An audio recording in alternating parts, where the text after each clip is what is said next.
We continue to follow a story we first brought you Saturday. The captain who leads Bibb County's patrol officers defends their response to a weekend homicide.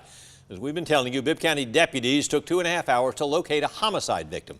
This is what we know. The Bibb County Sheriff's Office says their gunfire detection system, ShotSpotter, first alerted officers at 5:43 a.m. Saturday about shots on Monroe Avenue, and again at 5:44. At 6:25 a.m., 40 minutes after the ShotSpotter call, the first deputy arrived and found a duplex home shot up. The report doesn't say what deputies did for the next 2 hours until 8:18 a.m. That's when a friend of Jimmy Lee Bradbury broke into the home and found him dead. As Ashlyn Webb explains, the captain says his deputies responded properly. Ashlyn is live from the Bibb County Sheriff's Office to tell us what we've learned.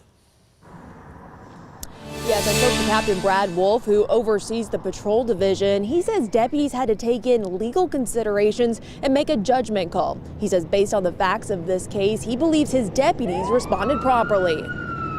Could we have gone in the house immediately when we got there? We could have. Would that have been the appropriate thing to do?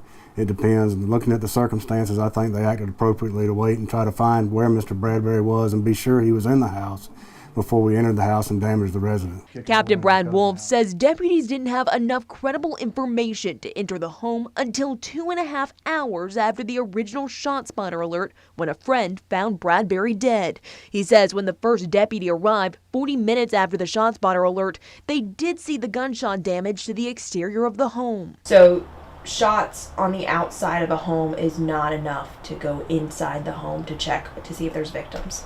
No, not just shots to the house on the outside of the house. You have to have some information that somebody's inside that residence before you go. I mean, the public has an expectation of privacy from the government, so we can't just kick a door in because the house was shot. So Wolf says deputies called Bradbury and people he knew to try to confirm where he was.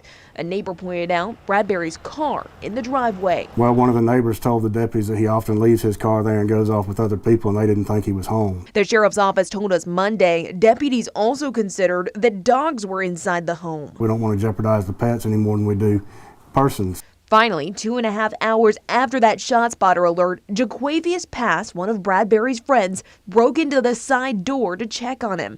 He found him dead and opened the front door for deputies. He didn't ask us if he could go in. We didn't ask him to go in, but I think he probably felt like we were taking too much time trying to make a decision.